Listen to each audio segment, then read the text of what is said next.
Hey, everybody, welcome to View from the Pew. I'm Chris Pugh, and man, lately drones have been the popular topic right now. Every night you look at CNN or Fox or MSNBC, and they're like, whoa, there's drones up in the sky. What do we do with it? And I'm confused on why this is such a big deal. So, Patrick Mulvihill from Point Park University, he's a drone expert. And he's thank you for coming on. Hopefully, you can help us figure out what's going on with these drones in New Jersey and other places. How's it going today, Patrick? Hey, we're pretty good here, Chris. Just enjoying the snow and Steelers season, and Yes. yeah, likewise. So, looking forward to the conversation today. Yeah, Patrick, you'll have to come back sometime and talk podcast. We had a little informal Steelers discussion beforehand. Yeah, we'll have to have you back to talk more Steelers. But yeah, let's talk about these drones. Why is this a big deal?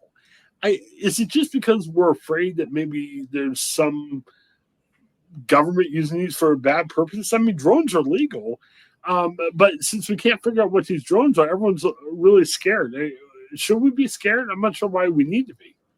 Yeah, Chris, it is. And honestly, I think, if you watch any of the news channels, regardless of what political bent you take, one way or the other, it just seems it's leading the headlines today. And so, in all honesty, I think at the end of the day, there's honestly nothing really to be concerned about. I think we're at a really interesting nexus when it comes to drones and technology.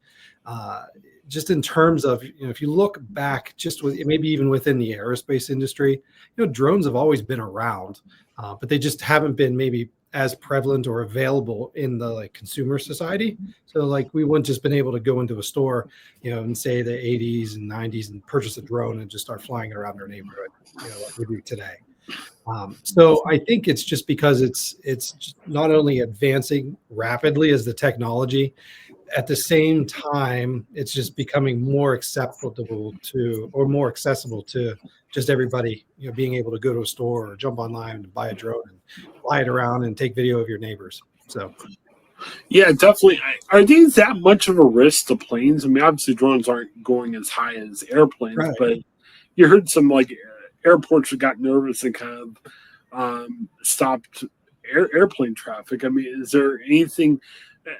And again, probably saying, should we be afraid of it's way overblowing this, but is there something that can be done to make this less of an issue? Because I can understand maybe for nearby air traffic, it could pose a little bit of a problem from time to time. I mean, is there some controls we should have to make this less of a problem in the future, I guess is what I'm asking. Yeah, and I think a lot of that is in the works, right? Just because the rapid pace at which these has become available and in use, pretty much more common than it was before. I think the majority of airplanes, you're right, the drones don't necessarily fly too high, right? There are some that do, but even smaller drones will still have an impact on a smaller, like general aviation airplane, right? If it does hit it, right? And like I said, I think the far majority of people flying drones are not flying around highly dense airports and traffic patterns and helicopters taking off and landing. Like you said, it's just a few incidents here and here that obviously end up in front of the news. I think as technology continues to evolve, I know the FAA and the government and Homeland Security and everybody's looking to find more effective ways to monitor drone usage and drone flights. So I think as we progress, that'll become much better. But just right now, we're in that period of time where, like you said, everything is just happening so quickly that we're starting to see what we're seeing today. You're the director of the Aviation Management Program at Point Park. Well, what are the questions you get most of the time? I mean, I'm assuming that you're helping. Do you train regular pilots too? I mean, obviously you can speak to the drones when it comes up like this, but what's your main responsibility there with the aviation management? Yeah, so the aviation program really does fall in line with the training for individuals aspiring to become aviators or pilots. But we also work with folks who are in the air traffic control as well as operations or the business side of aviation. That's a partnership that we have with the Community College of Beaver County. So like you said, we do fall across all of those kind of career pathways, but with respect to drones, as well as enrollment, like I said, the majority are in that aviation pathway. It's going to take them to become pilots. I'm also a pilot and certified flight instructor as well. So, like I said, I haven't seen too many drones flying around as I'm flying them, but like I said, I know that they do happen, and I know it's something that we do look for or plan ahead for. What type of planes do you fly? Do you fly the big ones or? Not currently, no. So, Okay. like I said, usually when people are in that process of becoming pilots, they're flying small single-engine airplanes, which in and of themselves don't often fly that high. All right, so those are the small ones you see flying around and buzzing around the area closer to the ground. So certainly, drones are an issue, as are birds and anything else flying around up there. What's the toughest thing the pilots have to face? Like if I'm a young guy, I'm like, hey, I want to be a pilot. Is there a bigger challenge now than there was like 20 years ago? Honestly, I think the pathway in terms of training has become more accessible. Really, it's just the time and the commitment, and like you said, just really sticking to studying. I think when a lot of people get into that pathway and they don't realize that, just as much time as you'll be flying, you have to spend in the books.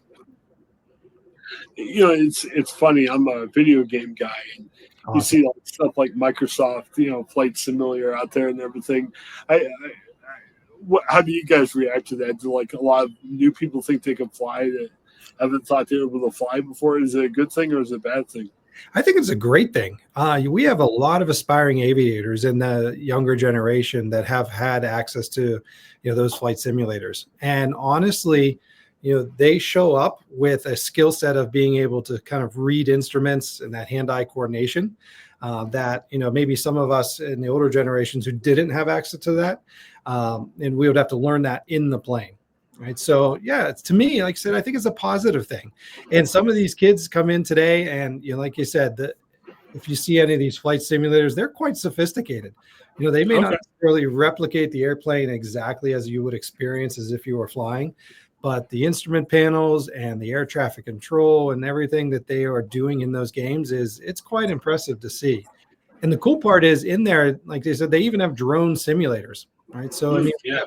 students coming to us who are looking to get their drone certification that they know the rules, they know the regs, they know the airspace. So it's a powerful learning resource, I think. I've been a flying guy. Like my day job is a public relations guy, so I've been flying a lot more recently. I have in the past. Awesome. Man, I have all the respect in the world for pilots because like if you have a crash on a flight simulator game, okay, you messed up the game, it's over. But man, you guys do great work in terms of making sure there's no crashes or trying to eliminate that. How hard is that? Is that easier said than done, or? I think it's just like you as a journalist or any profession that you're in, it really takes a team. Like you said, even though the pilots are obviously in charge of that aircraft and the people that they're carrying, we're working with air traffic control, we're working with route planners, we're working with weather people. So like you said, it's coming together as a team to be able to make sure that those flights are successful. And I think has resulted in the extremely low incident rates that you're seeing. Good. Yeah, it's just been all the respect in the world for what you guys do. And yeah, thankfully, because of the work you guys do, there hasn't been that many incidents or anything. So, all right. Well, so just to wrap up, we should not be afraid of the drones. I mean, one other thing on the drones, have we seen other places or are we just seeing things in the air? Like, I know in Ohio, sometimes the stories like, oh, I think we saw one in the air, but I'm wondering if everyone is thinking they're seeing things they're not really seeing right now. And I think if, like I said, your audience can obviously reference, I know the FAA just put out a statement this week. It was a joint statement with the FAA, the FBI, Homeland Security, and Department of Defense. And they mentioned that exact same thing. And, they have over 5,000 reported drone sightings that came in as a result of a lot of what was happening this past week. And, all of them obviously checked out to be not really a major national or local security concerns. But, oftentimes what they did see was private people just flying their drones around. Sometimes it was a fixed wing or helicopter, other times it was even stars in the sky. Right. So like you said, even though we're going to start to see more and more drones flying around, because I think that's just going to be normal. But I think, like you said, back to my original point, we're just at this unique period of time where drones are more accessible. So, of course, you're going to just hear more theories and ideas of what's happening. So, Well, I'll be honest too. I think part of it too is we're in such a weird political climate that if we can attach politics to something, that people freak out. Right. Unfortunately, too much. I think that's the climate we're in. Well, Patrick, thanks so much. It was fun talking to you, and like I said, I enjoyed the drone talk. I also enjoyed the Steelers talk. So sometime we'll have to reach out to you and see if you want to come back and talk Steelers sometime. So hang on for a second. Thanks for checking us out. For Patrick, this is Chris. Have a great day, everybody.